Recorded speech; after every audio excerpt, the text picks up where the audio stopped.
Good evening and welcome to this evening's Wild Earth Guardians Wild Earth webinar. My name is John Horning and I'm the Executive Director of Wild Earth Guardians. We have Guardian supporters from all over the country taking part in this webinar.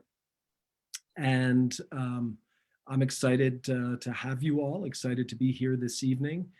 I think one of the silver linings of the pandemic that we're still experiencing is that we have these opportunities to connect virtually. And while the virtual doesn't replace the more tactile feeling of being in person, it does allow for the ease of connection that I hope creates a real sense of belonging and community. We have, as I noted, Guardians from all over the country and sometimes even all over the world. So again, it's great to have each of you join us this evening. In these Wild Earth webinars, we like to bring together national issue experts and people from frontline communities and elected officials and sometimes even Wild Earth Guardians staff to talk about a critical issue at a critical time. Our purpose is always to inform, inspire, and activate Guardians like you to help us really create and envision the world that we want. And oftentimes that means confronting powerful extractive industries or demanding greater leadership from our elected officials.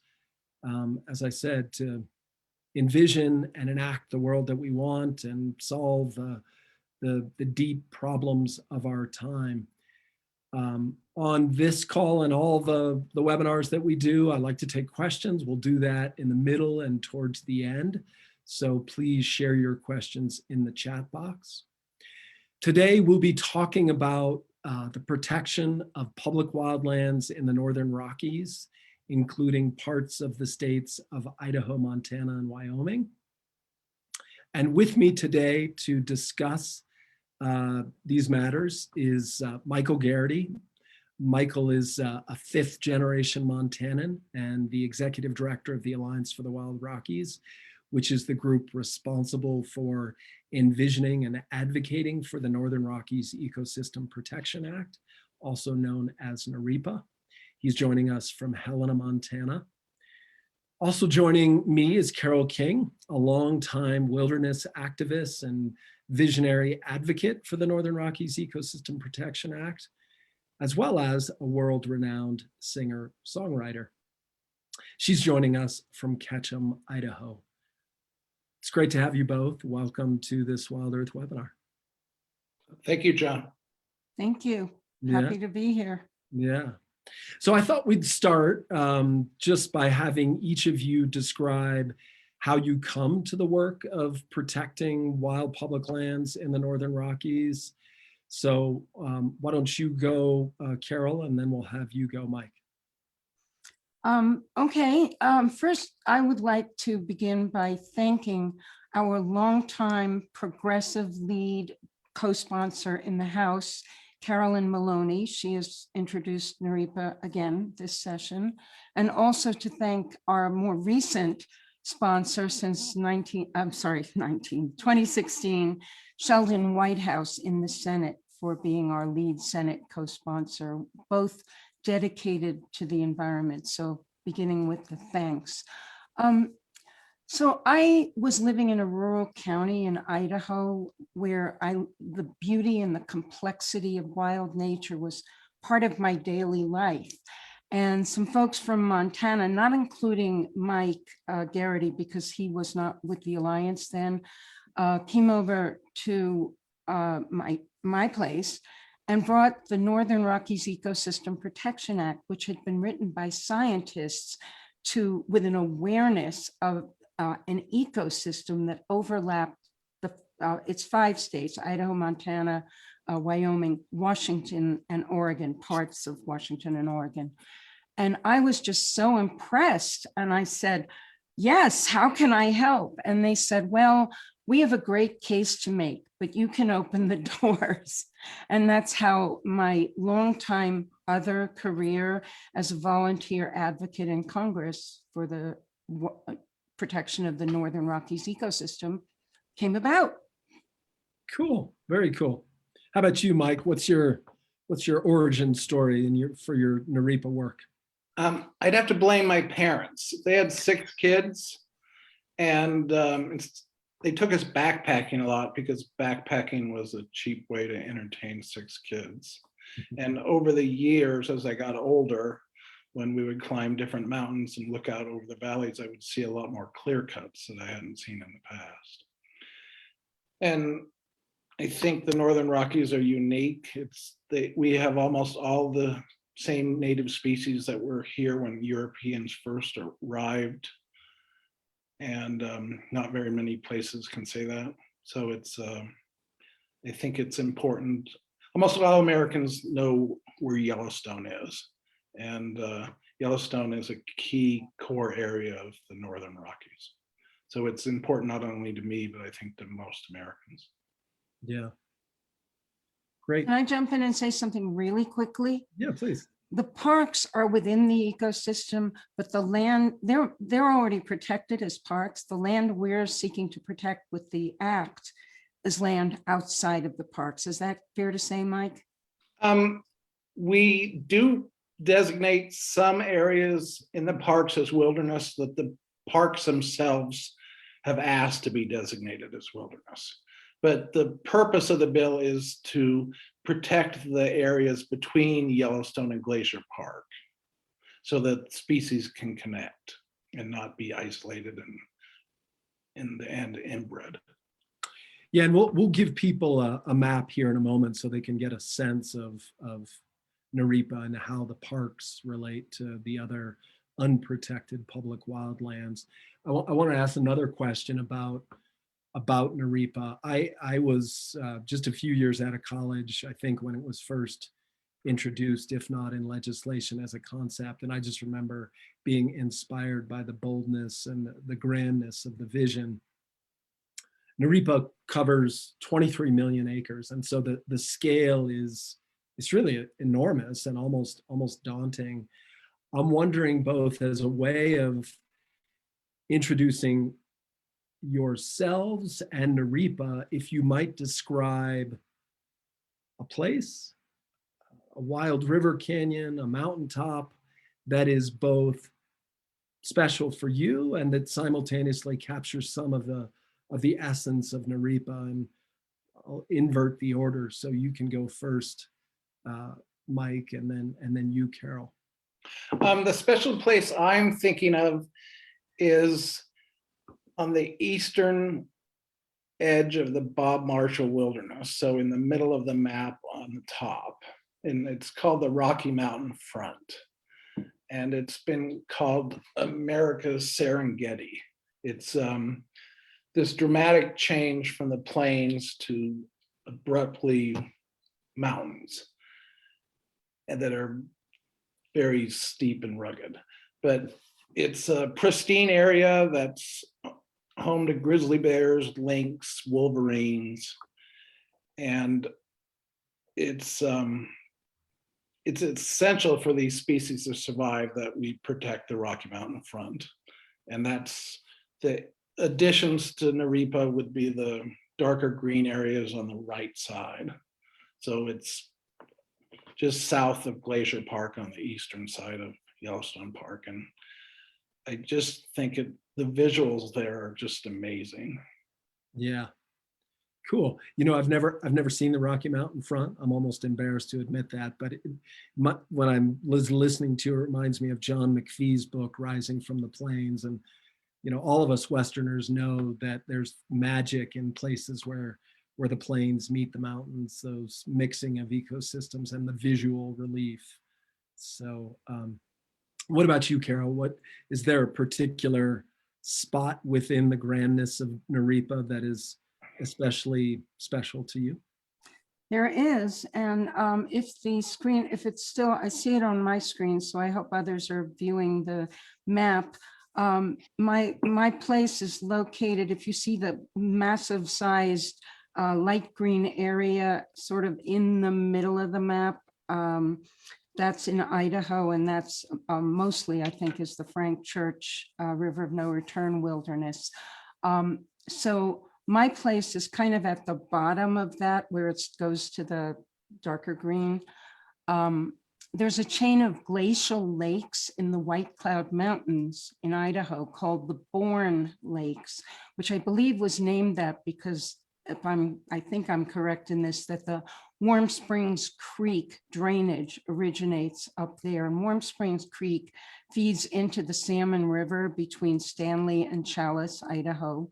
And I lived there, and we used to hike up there a lot, and sometimes we'd pack up all the way to the Bourne Lakes with horses and mules, and we saw all kinds of species, like, you know, for animals, we'd see foxes and squirrels and deer and elk, and in the river and the creek, we'd see salmon and trout, birds, robins, starlings, hawks, and eagles, who, by the way, eat salmon. So where there are salmon, you'll often see eagles flying up and down a drainage, or even in the winter, they'll fly up and down the Salmon River because there's still that's where they get their food. Lower down, we'd see plants like fireweed, which is sort of purple pink, and paintbrush, which is bright red, and willows, which follow the rivers and the creeks, and trees, evergreen and aspen, all kinds of evergreen trees. And higher up, we'd see alpine vegetation. We didn't see mountain lions on our trips, but we could always smell where they were, and we were wary of them, and I'm sure they were somewhere being wary of us. And I remember the flies, how annoying they were, but even then I knew they're part of the ecosystem. This is a perfect example of a smaller functioning ecosystem within the larger functioning ecosystem. Cool. I love that. I've got two places to add to my bucket list: the Bourne Lakes and the Rocky Mountain Front. So thanks for giving our audience just a little texture and feel for what makes Naripa so special. So I'd like to shift now and talk a little more about the particulars of Naripa. And I'm wondering if you, Mike, can tell us a little bit about its history in terms of how it got its start and who helped design it, from the more visionary perspective, not so much the crafting of the legislative language, but more its vision and scale. Its vision was mainly authored by two people, John Craighead, who was named by National Geographic as one of the top 100 scientists of the 20th century, and Mike Bader, who was one of the founders of the Alliance for the Wild Rockies. And what conservation biologists have discovered, that parks like Yellowstone aren't big enough to keep native species from going extinct. Yellowstone was founded in 1872. It was the world's first national park. And now over 100 countries around the world have national parks. But because national parks aren't big enough, John Craighead said we have to protect ecosystems. And Western North America is one of the few places where we have a chance of stopping the sixth great extinction if we protect ecosystems like Naripa does. And the problem is, when you have isolated populations in places like Yellowstone Park, there's not a genetic interchange with species outside of the park, and inbreeding eventually results. And once inbreeding sets in the population, that population is finished. So if it was designed, grizzly bears are an umbrella species. So it was designed with the idea of making sure that grizzly bears survive over the long run. And if we can do that, then all these other species that have similar needs, habitat needs that grizzly bears have, would also survive. And the idea is that we can protect the core areas of Yellowstone and Glacier National Park with connecting corridors by designating the inventoried roadless areas between those parks as wilderness, then we would be protecting an ecosystem. Yeah. it just makes me quickly think of the decision that a judge rendered and the Ninth Circuit affirmed around the need to continue federal protections for grizzly bears, said essentially exactly what you were saying, that isolated populations, even within greater Yellowstone, need to be protected by connecting metapopulations scattered across the Northern Rockies. So there's a way in which the law is reaffirming Naripa's vision, and federal judges are reaffirming Naripa's vision that we need these big protected wildlands and we need them connected. I wanted to ask a related but slightly different question of you, Carole, which is, so often wilderness bills are crafted from the space of kind of what's possible, what the state or local politics could support. And NREPA is really visionary because it is all about what's necessary. And I wonder if you could speak to, in this moment where we've got compounding climate and nature crises, why NREPA is important from that lens of it's not crafted from what's possible, but what's necessary. Well, first of all, I want to point out, I'm on my way to answering that, but I wanted to point out that when the scientists first wrote NREPA, 25 million acres would have been protected, eligible for protection. But as they keep making incursions through logging roads and all sorts of other things, the number in 2008 was 24 million. And by the way, think of how big that is. 25 is huge. 24 million is 1 million acres less. The 1 million is huge. And now the number is 23 million. So that urgency is there. The idea that in caribou, they used to number in the thousands in the lower 48. And now I was just looking it up and I think it's down to 40 individuals. So you're talking about necessary versus the possible. We are based in the possible. And I also want to acknowledge groups like Alliance for the Wild Rockies. But we also work with Friends of the Clearwater and Wilderness Watch and other small groups that are dedicated to what's necessary. But then we have larger groups that have sort of evolved. Some of them used to actually support NREPA. Indeed, I think Senator Tester at one point did support it in his primary. So there's sort of a movement away from doing the necessary and more toward doing the possible. I understand the difficulty, but the larger groups, we're still asking them, hey, come support NREPA. And they talk about, they say, well, we need the support of the local delegation. And that just makes me so mad because advocates for voting rights, of which I am one also, aren't waiting for support from the Mississippi delegation or the Georgia delegation. Well, now they have the support of some of the Georgia delegation, but it's not helpful for organizations to scale back their mission, which is to protect as much of it as possible, but also as much of it as necessary. And they can't scale it back because they anticipate failure. Limiting your belief in the mission, it becomes a self-fulfilling prophecy. If you think it'll never happen and you don't get on board, well, you limit the chances of it happening.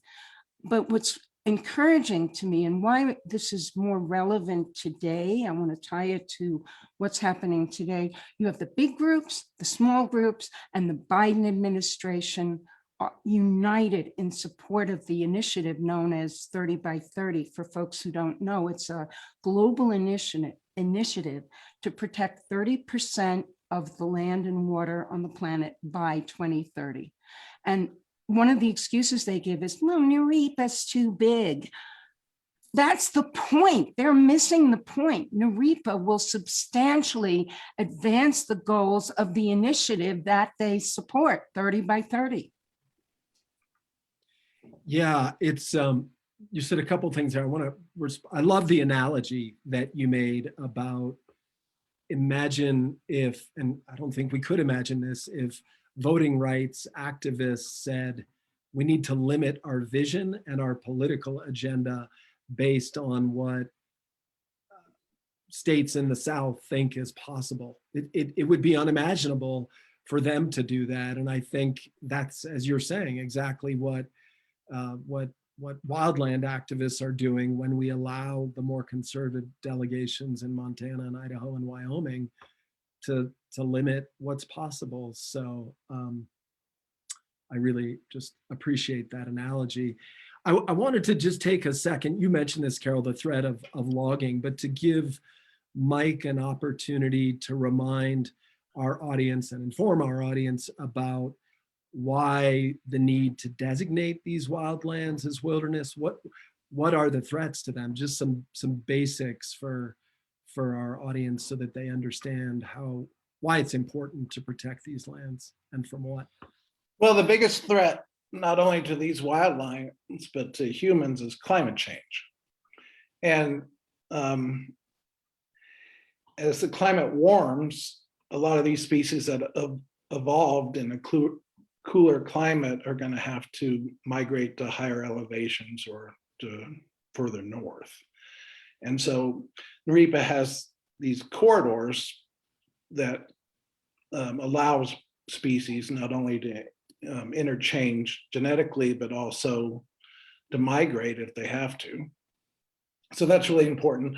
As Carole mentioned, these wildlands have slowly been chipped away, mainly by logging or clear cutting, where they cut all the trees in like a square mile, for example. But when they log, they also have to build logging roads. Species like grizzly bear and lynx and wolverines associate roads with people, and they associate people with getting killed. So roads are bad for these species that are in decline. They're also bad for fish because when you have logging roads, it puts sediment into streams and rivers, and it ends up destroying the habitat for fish by essentially paving over the bottom of the river. So those are the biggest threats. I'm curious, I appreciate getting that sense of the biggest threats. Carole, you mentioned that when it was introduced, the bill had aspirations of protecting 25 million acres. It's been whittled to 24 and then now 23. Mike, do you have a sense of, I know it's the death of 1,000 cuts, but the loss of those approximately 2 million acres since the bill was first introduced, has it primarily been logging and road building that's resulted in those acres no longer being eligible for protection in the bill? Yes. I think, yeah. Sorry. Oh, were you asking Mike? Sorry. Either one. Well, Mike knows, so because he's involved in that day to day. Yes, that's the biggest threat in our region is logging and road building. Yeah.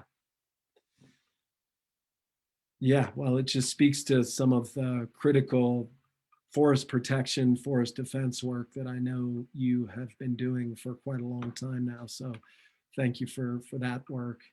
I wanted to circle back to something you recently mentioned, Carole, which is, you mentioned 30 by 30, which is this national agenda to respond with urgency to the nature crisis and the climate crisis by protecting 30% of our lands by 2030. And want to talk more about that, but I wanted to touch on, when we spoke last week, you mentioned the climate lens, and you mentioned that there was the US House of Representatives had issued a report about climate solutions and had referenced Naripa. Could you speak to that, inform the audience about the climate lens on a bill like Naripa? Well, that climate lens, first of all, yes, Naripa was on, I know the exact page, 430 of the House report from last session called Solving the Climate Crisis. And why Naripa is a climate solution, the very same bill that the scientists envisioned to protect species in their habitat also, just by doing the very same thing, protects national forest land. And that means trees are kept in place, which trees store carbon in the ground. And the more trees you have in an intact forest, and with the connections and everything, you store all that carbon in the ground, by the way, for free. You don't have to build carbon storage. It's already there.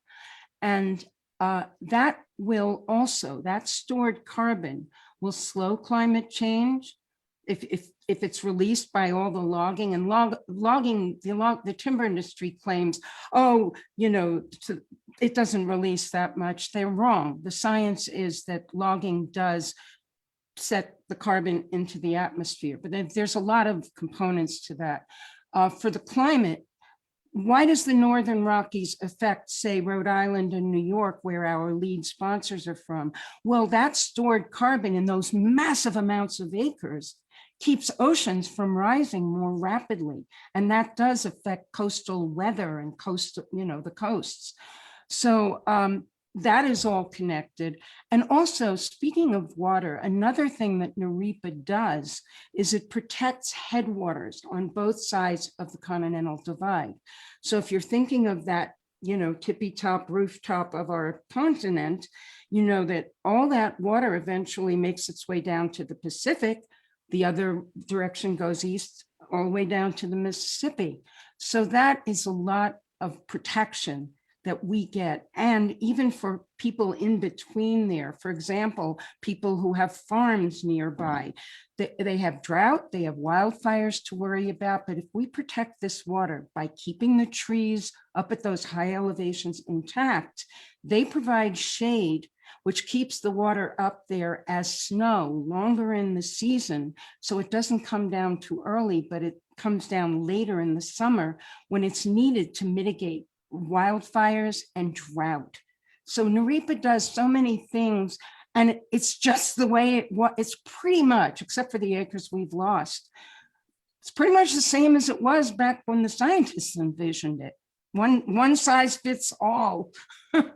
It's quite remarkable how NARIPA envisioned back in, I think 1992 was the year that its moment has arrived in terms of the mainstream political discourse, and this recognition that we have these compounding systemic crises, the nature crisis and the climate crisis, and that the solution to solving these bigger systemic problems is lots of different solutions, but that NARIPA is a piece of the puzzle that addresses both nature and climate crises. And I think it's just really important to reinforce that point that deep systemic problems require bold, systemic, visionary solutions. And that was what NARIPA proposed nearly 30 years ago. And its moment, let's hope, has arrived. And let's hope that we can get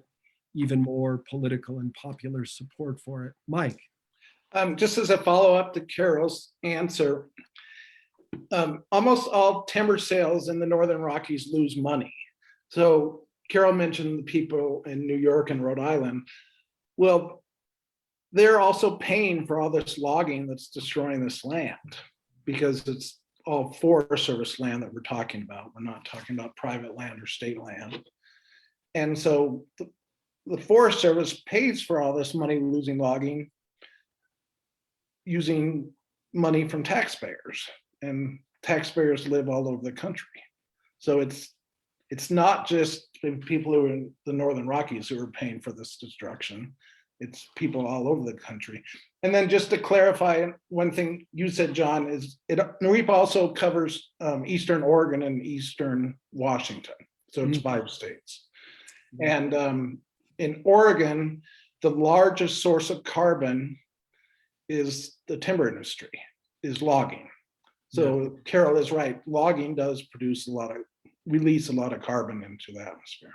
Yep, jump back in, Carole. Yes, I was going to jump into just to refer to what you said, like NARIPA's time has come. Well, we've always thought that, but excuse me for one moment. So the thing is that we talked about how NREPA is bigger than just the states, and we're thinking bigger, and it's always been wilderness in this state or that state. Back in the late 70s, there was a bill that was successful because they made it a national issue. They made people aware that wilderness in one state, a particular state, which I'll get to, but is a national issue. And there was a united, concerted campaign by the big groups, by all of the groups working to make people aware that this bill was in the national interest. And the bill was known as ANILCA. And what that stands for is Alaska, that was the state, Alaska National Interest Lands Conservation Act. And that was passed because people were made aware. As a whole movement, it happened, and that's how they got it to happen. And that's what we need people to be aware of. So I would ask, one of the many things people listening can do, how can you help? That's one of the ways to let people know that even if you live in South Carolina, say, or Iowa, you are affected by what, if NREPA protection does not exist, there will be more flooding in Iowa. There will be, more coastal problems and more extreme weather on the coast of South Carolina. So it's really important to get that word out to people. Yeah, thank you for reinforcing that, Carole. So I want to get to a couple questions from our audience, but before we do that, Mike, could you just speak real quickly to some of the super charismatic species, or even maybe a less than charismatic one? Just give the audience, you spoke to grizzlies, you've mentioned lynx, just maybe in 30 seconds, in the interest of time, give the audience a little more flavor of some of the charismatic and maybe less than charismatic species that would be protected by NARIPA. Well, Wolverines are vicious. Well, I don't know. They're very tough, fierce defenders. They're not very big, but they can scare off grizzly bears. And Wolverines are a species in decline, mainly because of climate change, but also because of loss of habitat. Wolverines avoid people because, again, they associate people with danger. And so they like to be in unroaded forest where they're not going to be faced with people driving through the middle of their habitat. They mainly rely on carrion or dead animals to get it through the winter. And so you can't just protect the high country. Wolverines are great for going through the snow. They have big claws that kind of act like ice picks, but we need to protect the winter range for big game, which is often down in lower elevation because that's where they go to get their carrion to feed themselves and their young. Another species is white bark pine. It's a species that's just been proposed for listing. It was actually proposed by the Trump administration, believe it or not, to be listed under the Endangered Species Act. And the Forest Service solution to every problem always seems to be more logging. So their solution to deal with white bark pine going extinct is to log more white bark pine. Yeah. And that makes no sense, but that's what they propose. And white bark pine are really important because they produce these pine nuts that are important for grizzly bears, but lots of other animals, birds and smaller squirrels eat them. But they're a keystone species, and if white bark pine disappears, a lot of species are going to be in trouble. Yeah, thank you. And bull trout. which Bull I've trout. never hugged a bull trout, so I wouldn't call it charismatic, but they're really important. And they are, the erosion from logging roads affects their streams. And Yeah. it is one of the species that Mike refers to when he's defending the forest. Well, bull trout of all the fish in the Northern Rockies and the Pacific Northwest, bull trout need the cleanest, coldest water. So they're known as the canary in the coal mine, if you will. If water is clean enough for bull trout and cold enough, then it's also clean enough for people. It's clean enough for salmon. They're an umbrella species, like grizzly bears are an umbrella species. Yeah, great. I just like to remind our audience that sometimes people just get so caught up in the charisma of species, they just are focused on the species. And it's a basic thing, but all those species need habitat. And so Naripa is the solution to protecting these charismatic and iconic species. We got to protect their habitat. So 2 quick questions from audience. Either one of you can take them. This one's from Clinton Nagel. Can the Wildlife Corridors Conservation Act, which has been introduced, I think, to the last 2 Congresses, can it be used in conjunction with NREPA to get support and passage for both? Quick thought on that, either one of you.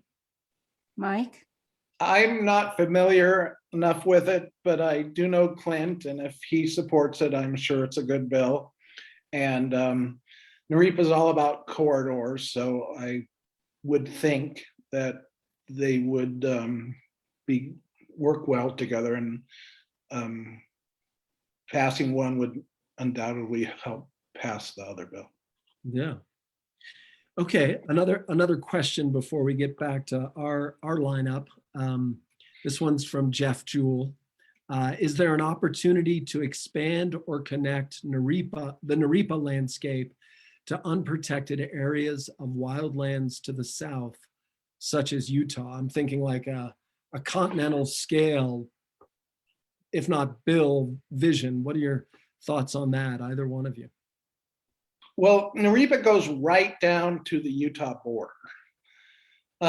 That's where the Central Rockies start.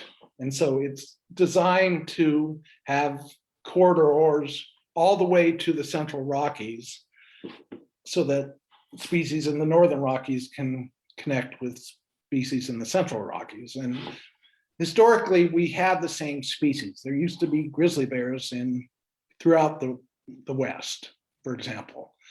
And so if we can protect the corridors of the Northern Rockies, maybe some of these species will eventually expand into Utah and onto Colorado and further south. Great. So I'd like to shift the focus from like why Naripa to where does Naripa go from here? And it's I wanted to start with a question maybe for both of you. I know that Naripa was recently introduced to the House. You mentioned your chief sponsor there, Representative Maloney, and it's my understanding that Sheldon Whitehouse introduced it in the Senate today. So congratulations.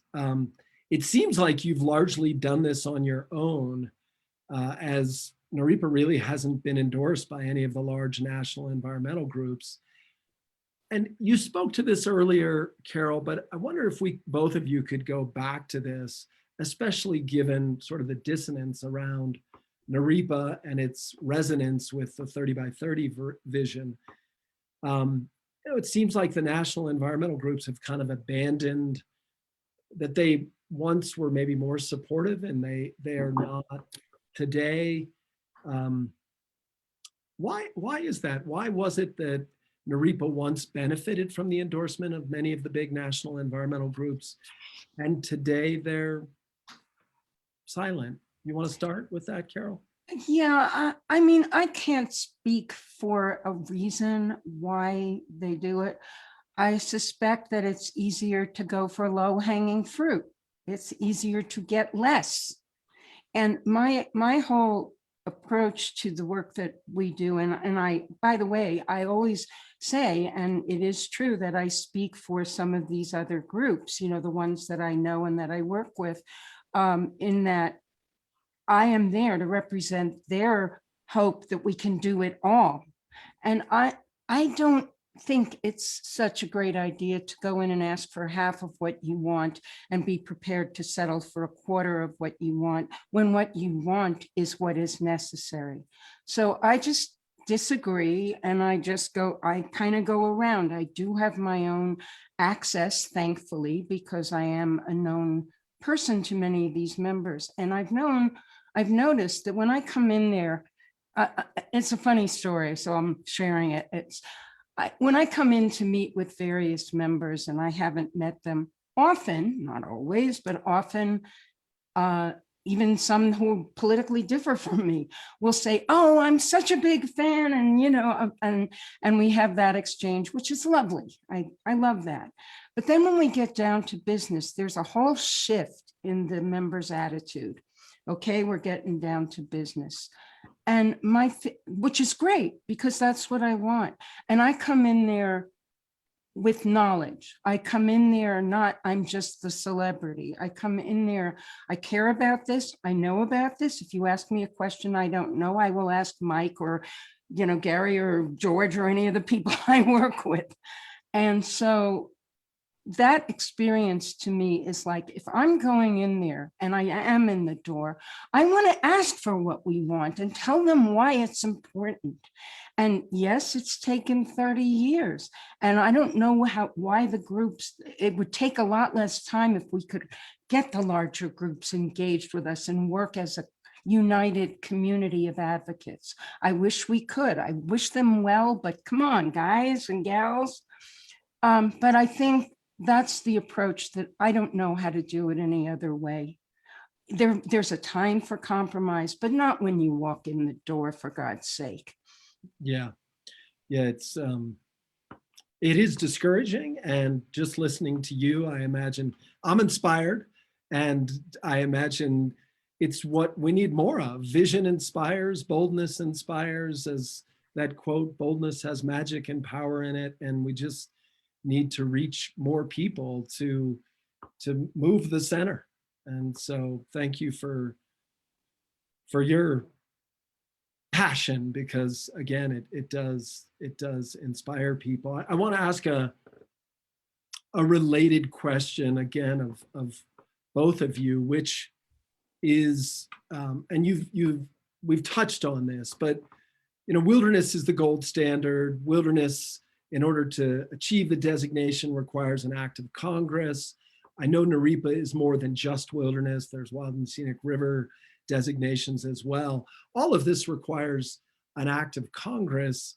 And yet these states, but especially the three that I've focused on, I know there's Washington and Oregon, I'm imagining fairly certain the majority of the acreage is in Idaho and Wyoming and Montana, and you know, more conservative states. So how do we overcome the more conservative bioregional politics in those states to achieve this gold standard? You mentioned ANILCA.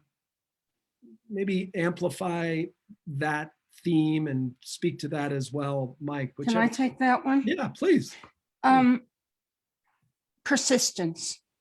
That is how everything is accomplished. If you have a dream and you have a vision, you come back again and again. You don't take no for an answer. When they say to you, "Oh, but we're worried about what our opponents will say," I remind them that the opponents are saying blah, blah, blah, blah, blah. And we have science and economics and an urgent climate crisis now on our hands.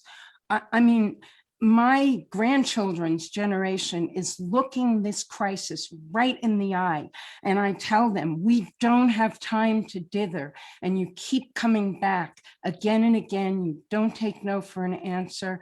And, you know, things have lined up in the past for all bad things coming together at a certain time. They also line up for things coming together that are good and that matter. And when they do come together, you have to be there. You have to be there in the fight, in the game, pushing every minute of the way, and suddenly something opens up and you go, Thank you for that persistence. Mike, what would you add to that? I would use the roadless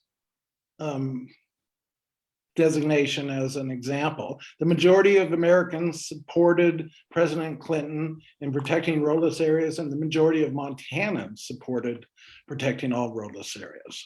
And so all NREPA does is designate roadless areas as wilderness, and then protects the areas in between these wilderness areas as corridors by limiting logging, but not designated in wilderness. So if we could do it for roadless areas, this just essentially makes roadless rule stronger by codifying it into law. Yeah. You know, I have a follow-up question that's right along the lines of the 30 by 30 vision. There's lots of momentum around 30 by 30. It was included in Biden's executive order from January 27th, which was mostly about climate, which I think speaks to the intersectionality of climate and nature, solving these two crises in ways that we have to think about overlapping ways of addressing these problems. How, you know, the national groups, rightly so, are supportive of 30 by 30. It's a policy question, but it's a political and cultural question too. How can we sort of leverage the national movement to protect 30% of the planet's land and waters to kind of leverage and re-energize NARIPA and enhance its prospects for becoming law? How do we do that? well, by what you're doing today is making a lot more people aware of it. And like I said, we just keep educating people about it. And as far as the national groups, again, I just am saying, NARIPA, you want 30 by 30, we're talking about 23 million acres protected as wilderness. And if you act as if it's not possible, it's never going to happen. Conversely, if you act as if it is possible and join together as a movement, it is possible and it will happen. And if you want 30 by 30, think of the scale of NARIPA. If you can get that done, if we as a movement can get that done, this will happen. And I want to thank you, John, and the WildEarth Guardians, all the folks, for giving us this platform. And I'm hoping folks who are on this meeting will go forth and spread the word to other people on their socials, and, you know, go to congress.gov and write, you know, email or phone your representatives, because this is how we're going to get it done. And we are never going to give up. So you might as well join us, because we're going to get this. Well, as another example of that, John, I went to graduate school at the University of Utah, and Utah is known as one of the more redder states in this country. And I gave probably hundreds of talks about NARIPA when I lived there. And when I explained to them that this land is destroyed by logging that we all lose hundreds of millions of dollars on. And so the choice is we could protect some of this land and not lose money destroying it. And we could take some of that several $100 million savings and put people to work restoring 1 million acres of old clear cuts, and we moved 6,300 miles of old logging roads and put 2,300 people to work at Davis-Bacon or the union level wages. All of a sudden, people are excited about it. I spoke to the Teamsters in Idaho, and when they first sat down with me, they wanted to let me know they didn't like environmentalists. And I just said, well, if you could just hear me out, I'd appreciate it. And in the end, they signed a letter supporting doing all of this. So I think Carole's right. We just need to be persistent and keep giving the message. It's a we have a winning message. If we protect this land, we can save money, protect the environment, help fight climate change, and put people to work. Who's against that? Yeah, it makes me think, I saw there was a bill introduced earlier this week that also was in that same executive order that Biden issued on January 27th that calls for the creation of a climate conservation corps, the new CCC, to put young Americans from rural and urban places across the country back to work in not just in rewilding and restoring lands and dealing with other dimensions of the climate crisis. And so what you're saying is, again, resonant with where the political discourse is in this moment. I wanted to ask, invoke another question here that I saw earlier from one of our audience members, and I don't have it exactly, but it was an audience member who has 3 or 4 kids, and the parents, I believe, were asking, what can we do to both inspire and get our kids to understand the importance of the natural world and the importance of taking action? And I wonder if maybe you, Carole, might speak to.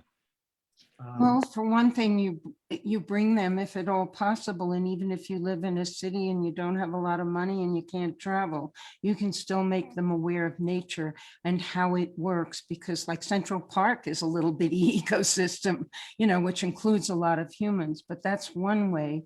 And you just keep educating the kids, but also the kids, as I would have to say, knowing my grandchildren's generation, they're educating us. They already know. They are mobilized in ways that didn't exist when the scientists wrote this bill. So we need to get on board with them too, and understand the urgency that they feel. Oh, and there's one other thing I saw in the chat. Someone in the chat that I know reminded me to make this statistic. The existing forests in our whole country store 12 to 15% of the emissions from all our combustion engines. So when you think about storage, think about that scale, but that doesn't quite answer your question, but I wanted to get that fact in. That forest on the screen behind us, look at the scale of that forest, and that's just a tiny part of it. Imagine how much that offsets what we do with driving fuel combustion engines.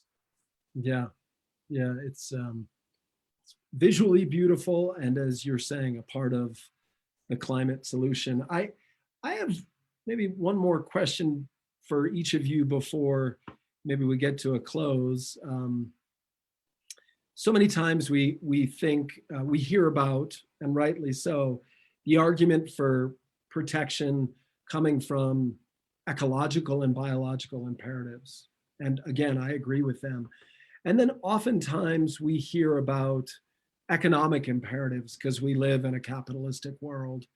I wonder if each of you could speak to maybe the moral and ethical imperative. And I'm reading a book that I just started. It's called Earth's Wild Music. And it just speaks to how music and song in the natural world has always been an inspiring part of the human condition. And especially in light of your attendance here and your passion, Carole, I'm not speaking necessarily to music, but I'd love it if each of you could speak to maybe the moral and ethical imperative for wildland conservation. I'll just go first quickly, is to say, yes, music, people know what music means. The arts have an effect on us, and the same thing happens in wilderness in particular. And like I said, you can find it in a city if you look for it. It's there. There's the Anacostia River in Washington, D.C. There's lots of places. But the moral imperative is to preserve that which inspires us, apart from the other species. And then we have a moral imperative to take care of other species. And instead we're doing the opposite. So that's my view. There is a moral imperative. My view is, I started off the webinar by talking about my parents taking us backpacking. And I was just always in awe when we'd get out to these unroaded areas, virgin forests. And my parents took us to church every week, and I was always taught that the beautiful places on earth were a gift from God. And why would you not want to protect a gift from God? Beautiful. I love that. You know, it's interesting. I think there are sometimes progressives and environmental and conservation groups, I think, steer clear from ethical and moral dimensions to the work, and even the religious and spiritual. And it's always been there. But I just know in my career in doing this work that too often it seems we abandon this language and the critical and this whole imperative for the deeper why of this work. So I appreciate both of you speaking to that deeper why of why this matters. So, you know, my sense in this moment, just looking in the chat box for other questions, maybe just one that there's from an attendee who speaks to kind of the hypocrisy of the Forest Service's timber sale program, its subsidies, and its just being unjustified. And I'm curious, Mike, if you could speak again to the Forest Service and its long-standing bias to logging and how that is at odds with the Naripa vision, just briefly. Well, the Forest Service is a bureaucracy, and like most bureaucracies, there's always this natural inclination to get bigger. And they actually recruited timber companies to build mills in different parts of Idaho and Montana where they didn't have them before, because the Forest Service, when they log these areas, they don't log them themselves. They put it out for bid to private timber companies.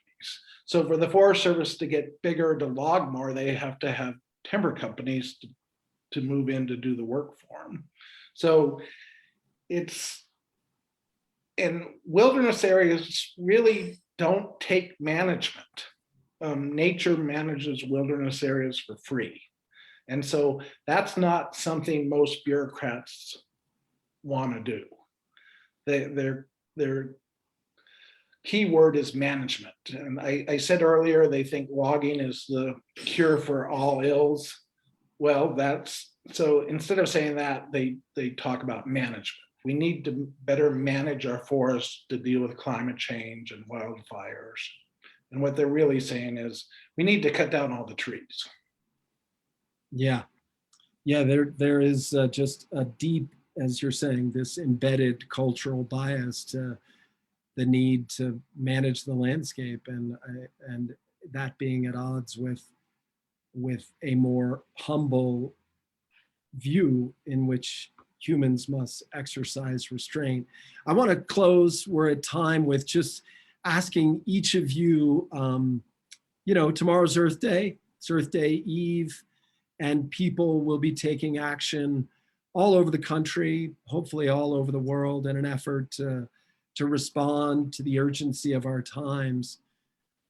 What action do you want people on this webinar to take to help get NREPA signed into law? Well, I did mention that people can go to congress.gov and put in their address and find their member and send 2 senators. And don't think your voice doesn't matter, because I actually do know, you know, in all the offices, they count the calls, they add them up, they count them. They may not listen, but if they don't hear from us, that's on us.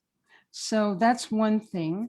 I would say use your socials to make others aware of our discussion tonight and get the word out. And third, donate to Wild Earth Guardians and Alliance for the Wild Rockies, because you'll be helping us in the fight for the critters and the habitat, and which includes the fight to protect our climate and keep it from getting much worse. And fourth, don't believe anything the Forest Service tells you, because if they're telling you, oh, fires are, we need to thin the forest, anything they tell you, please question it. Go look it up. It's not usually true. It's in service of logging. Mike, what would you add? Closing words. I agree with Carole. I worked for a member of Congress for 2 years in DC, and members of Congress do pay attention to what their voters ask them to do. And someone asked earlier what they could do to get their kids involved. When my kids were little, I would bring them to lobby Congress.